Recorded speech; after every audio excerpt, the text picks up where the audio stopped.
அனைவருக்கும் வணக்கம். நேற்றைய முன்தினம் அண்ணன் சீமான் அவர்களை கண்டித்து கலைஞரை விமர்சிக்கும் கயவர்களே எச்சரிக்கை என்கிற தலைப்புல ஐயா சுபவி அவர்கள் ஒரு கண்டன ஆர்ப்பாட்டம் நடத்தியிருந்தாரு. அது குறித்து நேத்தே நம்ம ஒரு காணொலி போட்டிருக்கோம். ஒரு சில விஷயங்களை பேச மறந்துட்டோம் மக்களே. இதுல ஏன்னா அவரு பேசுனது 1 மணி நேரம், நம்ம பதில் கொடுத்தது வெறும் 10 நிமிஷம் தான். அதுல சில கருத்துக்களுக்கெல்லாம் பதில் கொடுக்க வேண்டும் என்கிற கட்டாயம் இருக்கு. ஏன்னா அந்த அளவுக்கு ஒரு தரம் தாழ்ந்த அளவுக்கு பேசியிருக்காரு. ஐயா சுபவி அவர்கள் பேசின வீடியோவை எடுத்து பார்த்தீங்கன்னா உங்களுக்கே கோபம் வரும். கண்ணா அப்படின்னு திட்டலான்னு தோணும். 72 வயதாகும் ஒரு முதியவர், ஒரு பெரியவர், ஒரு வயசானவர் இப்படிலாம் பேசலாமா அப்படின்னு சொல்லி உங்களுக்கே தோணும். இதே நாட்டில் ஐயா நல்ல கண்ணும் இருக்காரு. ஐயா நல்ல கண்ணு விமர்சிச்சு நம்ம இப்படி கேவலமா பேச போறது இல்லை. ஐயா கக்கனை விமர்சிச்சோ, ஐயா காமராஜர் அவர்களை விமர்சிச்சோ நம்ம இந்த மாதிரிலாம் பேச போறது இல்லை. கருணாநிதியை விமர்சிச்சு பேசுறோம்னா அதுக்கு காரணம் என்ன? அவர் ஊழல் பண்ணியிருக்காரு. இப்ப ஐயா சுபவி அவர்களை கேவலமா பேசுறோம்னா அது காரணம் என்ன? இவரும் ஒரு கேவலமானவர் தான். ஏன்னா பிரான்ஸ் தமிழச்சி அப்படிங்கிற பெண் ட்விட்டர்ல தொடர்ச்சியா பாத்தீங்கன்னா இன்னைக்குதான் அவங்களுடைய ட்விட்டர் பக்கத்தை எடுத்து பார்த்தேன். கண்ட மணிக்கு கேள்வி கேட்டிருக்காங்க. அவங்களுடைய கேள்விக்கு பதில் சொல்ல முடியாத சுபவி, பதில் சொல்ல துப்பில்லாத சுபவி சீமான் அவர்களை குறிப்பிட்டு விஜயலட்சுமியோடு ஒப்பிட்டு பேசுனது மிகப்பெரிய தவறு. அது கண்டிக்கத்தக்கது. சுபவி அவர்களுக்கு மிகப்பெரிய ஒரு கண்டனத்தை நான் இந்த இடத்துல தெரிவிச்சுக்கிறேன். ஏன்னா எல்லாரும் ரொம்ப நாள் வாழ போறது கிடையாது. எல்லாரும் ஒரு நாள் சாவ போறோம். செத்ததுக்கு அப்புறம் நம்ம வாழ்ந்த வாழ்க்கை தான் வரலாறா இருக்கும். அந்த வரலாறு தான் பேசும்.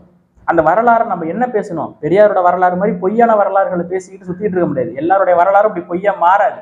உண்மையான வரலாறுகள் தான் பேசும். இருந்தாலும் மறைந்தாலும் பேர் சொல்ல வேண்டும். இவர் போல யார் என்று ஊர் சொல்ல வேண்டும். அப்படி ஒரு வாழ்க்கையை வாழணும். ஆனா இவங்கன்னா கேடுகட்ட கேவலமான வாழ்க்கையை வாழ்றாங்க. அப்படி ஒரு ஈன பொழப்பு பொழைச்சி இந்த திராவிடத்திட்ட கொத்தடிமையா இருந்து வளர்ந்து வரும் ஒரு தலைவனை, ஒரு பெண்ணை சொல்லி வீழ்த்தி இப்படி ஒரு பொழப்பு நடத்தணுமா? இப்படி ஒரு வாழ்க்கை வாழணுமா? 72 வயசுல இப்படி ஒரு வேலை, கேவலமான வேலையை செய்யணுமா? இந்த பொழப்புக்கு நாண்டுகிட்டு தொங்கலாம், மருந்தை குடிச்சிட்டு சாவலாம், கள்ளச்சாராயத்தை குடிச்சிட்டு சாவலாம் அப்படின்னு சொல்லி ட்விட்டர்ல ஒரு பல பேர் எழுதிக்கிட்டு இருக்காங்க. 72 வயசாவது அவர் கள்ளச்சாராயம் குடிச்சுதான் சாவணும்னு ஒரு அவசியமும் இல்லை. உஃப்னு ஊதுனா அவரே கொஞ்சம் ஹார்ட் அட்டாக்ல இறந்துருவாரு. ஏன்னா சீமானை பத்தி நினைத்து நினைத்து தினம்தோறும் பிபி வருது அவருக்கு. இரவு முழுவதும் தூங்கலங்கிறாரு. சீமான் அவர்களின் பேச்சை கேட்டதுக்கு பின்னால் என்னால தூங்க வரல, மனசெல்லாம் புண்ணா இருக்கு, ரொம்ப காயமா இருக்கு, இதே நினைச்சுக்கிட்டு இருக்கேன் அப்படின்னு சொல்லி பிபில இருக்காரு. அவரை நம்ம ஒன்றும் விமர்சிக்க வேண்டியதில்லை. அவர் பாத்தீங்கன்னா பல்வேறு விஷயங்கள் பேசியிருக்காரு. இந்த திருமணம் கடந்த உறவு இருக்குல்ல, இதை பத்தி நம்ம பேசியே ஆகணும் மக்களே. பிரான்ஸ் தமிழிச்சு என்ன குற்றச்சாட்டு வைக்கிறாங்க அப்படின்னா, லூலுங்கிற ஒரு குரூப் மூலியமா இவங்க பெண்களை வச்சுக்கிட்டு பாலியல் ரீதியான செயல்பாட்டுக்கு பயன்படுத்திக்கிறாங்க. பாலியல் ரீதியா பெண்களை அனுப்பி அதன் மூலமா பணம் சம்பாதிக்கிறாங்க. இதன் மூலமா லட்ச லட்சமா பணம் சம்பாதிக்கிறாங்க. இதுக்கு ஆதாரமாக ஐயா சுபவி அவர்களே ஒத்துக்கிறாரு. என்னன்னா கள்ளக்காதல் நல்ல காதல்னு ஒண்ணு கிடையாது, எல்லாமே ஒண்ணுதான். அப்ப இதற்கு பெயர் என்ன? திருமணம் கடந்த உறவு அப்படின்னு சொல்லி பெண்களை ஊக்குவிக்கிறாரு மக்களே. இந்த ஊக்குவிக்கிறதுக்கான வேலையை எதற்காக செய்யணும்? என்ன இதுல என்ன இருக்கு? இதுக்கு பேரு பெண்ணுரிமையா? திருமணம் கடந்த உறவில் ஒரு ஆணோ ஒரு பெண்ணோ யாரா வேணா இருக்கலாம். பெண்கள் தான் இருக்கணும்னு ஒரு அவசியமும் இல்லை. மனைவியை தவிர, கணவனை தவிர வேறு ஒருவருடன் தொடர்பு வைத்துக் கொள்வது ஒரு நல்ல விஷயமா? இதுக்கு பேரு திருமணம் கடந்த உறவா? இப்படி சொல்லி பல பெண்களுடைய வாழ்க்கையை சீரழிச்சிருக்கிறாரு சுபவி. ஆனா வெளியில பேசும்போது பெரிய யோக்கியம் போல பேசுறது. நாங்கள் எல்லாம் உத்தமர்கள், எங்களுடைய மனைவியும் எங்களுடைய தாயும் தான் சுத்தமான உத்தமைகள், மற்றவங்களாம் திருமணம் கடந்த உறவுல போங்க. இப்ப அவங்க குடும்பத்துல இருக்கக்கூடிய பெண்களை நீங்க திருமணம் கடந்த உறவுக்கு இப்படி இது மாதிரி பேசினா ஒத்துப்பீங்களா? தவறான விஷயம்தான். இப்ப நான் இந்த இடத்துல இது மாதிரி பேசுறது கூட ஒரு தவறு தான். அவங்க வீட்டில் இருக்கக்கூடிய பெண்கள் அப்படின்னு சொல்றதே தவறு தான். அதை அப்படி இருக்கக்கூடிய ஒரு கேவலமான சூழல்ல இந்த சுபவி அவர்கள் பேசின பேச்சை நீங்க எல்லாருமே கேட்டிருப்பீங்க. இருந்தாலும் ஒரு முறை மீண்டும் உங்களுக்காக போட்டோம் இல்லையா, பாருங்க. பார்ப்பதாய் நான் நினைக்கவில்லை. காதல் என்பது ஒன்றுதான். அதுல இந்த கள்ள காதல் நல்ல காதல் கிடையாது. அப்படியானால் இது என்ன? திருமணம் கடந்த உறவு. திருமணத்திற்கு திருமணம் என்கிற அந்த ஒப்பந்தத்திற்குள் உட்பட்டவர்களுக்குள் இருக்கிற காதலும் எப்படிப்பட்ட வரிகள்? திருமணம் கடந்த உறவு என்பதுதானே சொல்ற கள்ள காதல், திருட்டு காதல், திருட்டு தாலி கட்டி கொண்டு விட்டார். இப்படி எல்லாம் நம்மிடத்துல பல்வேறு விதமான சொற்கள் இருக்கின்றன. இப்படியெல்லாம் பல்வேறு விதமான சொற்கள் இருக்கின்றன. திருமணம் என்கிற ஒரு கட்டுப்பாடு, அந்த தாலி கட்டிக்கிட்டு வச்சுக்கிற உறவுக்கு பேரு உறவு எப்படியோ அதே மாதிரிதான் மற்ற உறவுகளும் அதே மாதிரிதான்.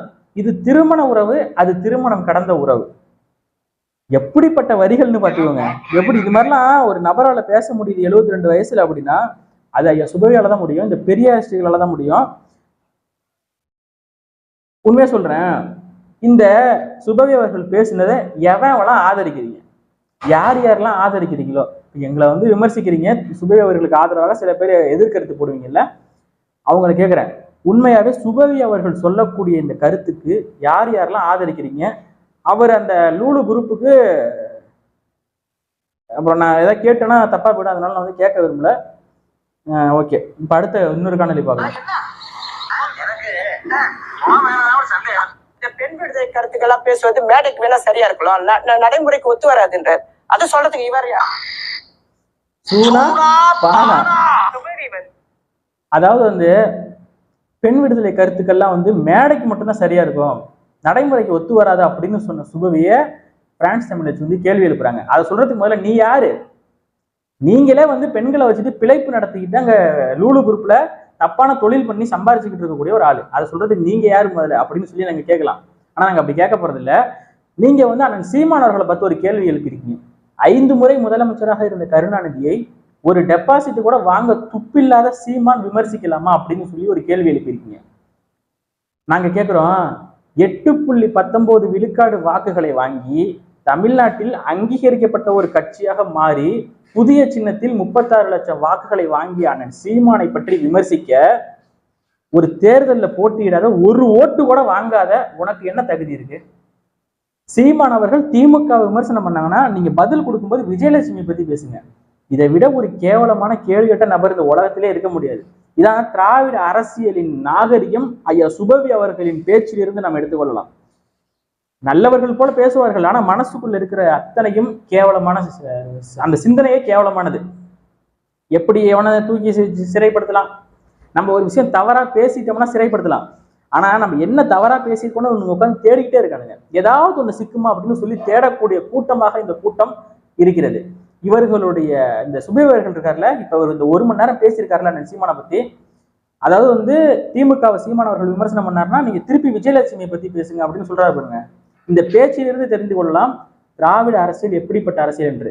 இவர்கள் காலங்காலமாக காமராஜர் ஐயாவை ரஷ்யாவுக்கு எப்போ வந்து எரும மட்டு தோலை தான் அனுப்பி வைப்போம், எரும மட்டு கறியை தான் அனுப்பி வைப்போம், இப்ப எரும மட்டையே அனுப்பி வச்சிருக்கோம் அப்படின்னு சொல்லி காமராஜர் அவர்களை பேசியது போல ஐயா முத்துராமலிங்க தேவர், ஒரு பெண் என் மீசையை பார்த்து ஆசைப்பட்டு விட்டால், ஒரு பெண் மனசு கஷ்டப்படக்கூடாது, ஒரு பெண்ணோட மனசு வந்து களையக்கூடாது, என்னோட மீசையால களைஞ்சிருச்சு, அதனால மீசையை எடுத்த ஐயா முத்துராமலிங்க தேவர் அவர்களை பார்த்து 3 மனைவி கட்டி வைத்த கூட்டம் இந்த திராவிட கூட்டம். கடைசி வரைக்கும் திருமணமே செய்து கொள்ளாத ஒரு கண்ணியமான நபர் ஐயா முத்துராமலிங்க தேவர். அவருக்கே வந்து பல பெண்களோட தொடர்பு படுத்தி பேசிக்கிட்டு இருந்தாங்க. அப்ப அண்ணன் சீமான் ஒன்றும் விதிவிலக்கல்ல இவர்களின் பேச்சுக்கும் இவர்களுடைய இந்த அவதூறு கருத்துக்களுக்கும். இந்த கருத்துக்களை பண்ணி மக்களை வந்து போலியா நம்ப வச்சு எப்படியாவது ஒரு மனிதனை கெட்ட பேரை உருவாக்கி அவனை காலி பண்ணிக்கணும். இதைதான் வந்து இந்த திராவிடம் கடைசி ஆயுதமாக எடுக்கிறது. முதல் ஆயுதமாக பிஜேபியோட பி டீம் என்றார்கள், அப்புறம் கிறிஸ்தவ மலையாளி என்றார்கள், அப்புறம் அந்த பெண்ணோடு தொடர்பு இருக்கிறது என்றார்கள், 7 முறை கருக்கலைப்பு செய்தார் என்றார்கள், என்னென்னமோ சொன்னார்கள். கடைசியில ஒரு மயிரையும் உங்களால புடுங்க முடியலங்கிறது நமக்கு நன்றாக தெரியும். கடைசி ஆயுதம் பார்க்கக்கூடிய மக்கள் என்கிட்டலாம் வந்து ஒருத்தவங்க கேட்கறாங்க, என்னப்பா சீமான் இப்படிலாம் பேசிக்கிட்டு இருக்காரு, கருத்துலாம் ஒரு பெண்ணை அப்படி ஏமாத்திருக்காரு அப்படின்னு சொல்லி ஒரு பெண் வந்து என்கிட்ட கேட்கறாங்க. அப்ப அவங்க நம்பியிருக்காங்க, ஏங்க இது உண்மையா இருந்ததுன்னா நிறைய சீமான் அரெஸ்ட் பண்ணிருப்பாங்க, ஏங்க உங்களால அரெஸ்ட் பண்ண முடியல, அந்த கேஸ்ல ஒண்ணுமே கிடையாதுங்க, கடந்த கால வாழ்க்கைங்கிறது ஒருவேளை இருந்திருக்கலாமே. இதையெல்லாம் பற்றி பேசுவதற்கு சுபவிக்கு என்ன தகுதி இருக்கு? இப்ப 5 முறை முதலமைச்சராக இருந்த கலைஞர் கருணாநிதியை பார்த்து சீமான் பேசுவதற்கு தகுதி இல்லைன்னு சொல்றீங்க. அதே மாதிரி 8 விழுக்காடு வாக்குகளை வாங்கிய அண்ணன் சீமானை பற்றி பேசுவதற்கு சுபவி மேல தகுதி கிடையாது. அதே போல விஜயலட்சுமி கூட தொடர்பு இருந்தது சீமானுக்கு அப்படின்னு சொல்லி பேசுவதற்கு சுபவிக்கு தகுதி கிடையாது. ஏன்னா சுபவியே பல பேர்த்தோட தொடர்பில் இருப்பதாக, பல பெண்களை பாலியல் ரீதியாக துன்புறுத்தி இருப்பதாக தகவல் இல்லை. அது ஒரு தொழிலே பண்ணியிருக்காரு. விருப்பத்தோடு பெண்களை வந்து மண்டையை கழுவி அவங்கள இந்த மாதிரி சொல்லி இதெல்லாம் வந்து பெண் உரிமை அப்படி இப்படிலாம் பேசி அவங்கள பாலியல் ரீதியாக பயன்படுத்தியிருக்காங்க. அப்போ எதை பத்தியுமே பேச தகுதி இல்லாத ஒரு ஆள் இருப்பாருன்னா அது சுபவி தான். எந்த ஒரு கருத்துக்கும் எதிர்கருத்து சொல்ல முடியாம அவதூறை கையில் எடுத்து பெண்களை வச்சுட்டு பிழைப்பு நடத்தக்கூடிய இந்த கூட்டம் கடைசி ஆயுதமாக பெண்களைத்தான் எடுக்கும். திமுகவை பற்றி ஏதாவது விமர்சனம் செஞ்சா சீமான பதில் கொடுக்கும்போது நீங்க விஜயலட்சுமி பத்தி பேசுங்க. இதுதான் வந்து கேவலமான ஒரு ப்ராஸ்டிடியூட் பாலிடிக்ஸ். வெளிப்படையா சொல்றேன், இந்த பாலிடிக்ஸுக்கு பேரு ப்ராஸ்டிடியூட் பாலிடிக்ஸ். இந்த வேலையை அவன் செய்யறானோ அவெல்லாம் வந்து அந்த தொழில் செய்யறவன் தான். வெளிப்படையாக சொல்கிறேன், என்ன வேணாலும் பண்ணிக்கோங்க. இது ப்ராஸ்டிடியூட் பாலிடிக்ஸ். இந்த வேலையை செய்யக்கூடிய தலைவர் சுபவீர பாண்டியன். இதுல எந்த ஒளிவு மறைவும் இல்லை. அப்படி இல்லை அப்படின்னு சொன்னா நீங்க பிரான்ஸ் தமிழச்சிக்கு பதில் கொடுங்க. ஏன்னா அவங்க தான் ரொம்ப நாளா இந்த கேள்வியை எழுப்பிட்டு இருக்காங்க. அவங்க தான் உங்க மேல குற்றச்சாட்டு வச்சுட்டே இருக்காங்க. எனக்கு பதில் கொடுப்பதற்கு முன்னாடி எங்களுக்கு கொடுக்க போறது இல்லை. ஏன்னா உண்மையை சொன்னா எப்படி பதில் கொடுக்க முடியும்? பிரான்ஸ் தமிழச்சி இத்தனை நாளா குற்றச்சாட்டு வைக்கிறாங்க, அவங்களுக்கே அவங்களால பதில் கொடுக்க முடியல. தைரியம் இருந்ததுன்னா இந்த சுபவீர பாண்டியன், சீமானை எதிர்த்து கண்டன ஆர்ப்பாட்டம் நடத்திய சுபவீர பாண்டியன் ஒரே ஒரு முறை ஒரு காணொளி மூலமாக பிரான்ஸ் தமிழச்சி என்கிற அந்த பெண்ணுக்கு பதில் கொடுங்க. நான் ஒத்துக்கிறேன், நீ சுபவீர பாண்டியன் சூனா பானாதான்னு நான் ஒத்துக்கிறேன். அதுக்கப்புறம் அதை பூச்சாண்டி காட்டாத. திமுக நீ அந்த எலும்பு துண்டு இருக்குல்ல, அதுக்காக நீங்க வந்து சீமானை ஒரு பகடக்காய பயன்படுத்தி சீமானை விமர்சிப்பதன் மூலமாக ஆதாயம் தேட அலையாதீங்க. எவனும் நான் ரொம்ப நாள் வாழ போறது இல்லை, எல்லாம் சாவதான் போறோம். ஒரு நாள் 72 வயசு ஆயிடுச்சு. கொஞ்சம் சாகும்போது நல்ல மனுஷனா சாவு. இத்தனை நாள் அயோக்கியத்தனம் பண்ணிட்டு அட்டூழியம் பண்ணி பல குடும்பத்தில் இருக்கக்கூடிய பெண்களை நாசம் பண்ணி எல்லாம் பண்ணி முடிச்சிங்க. இனிமேல் கொஞ்சமே நல்ல மனுஷனா இருங்கிறத தான் நம்ம கேட்டுக்கிறோம்.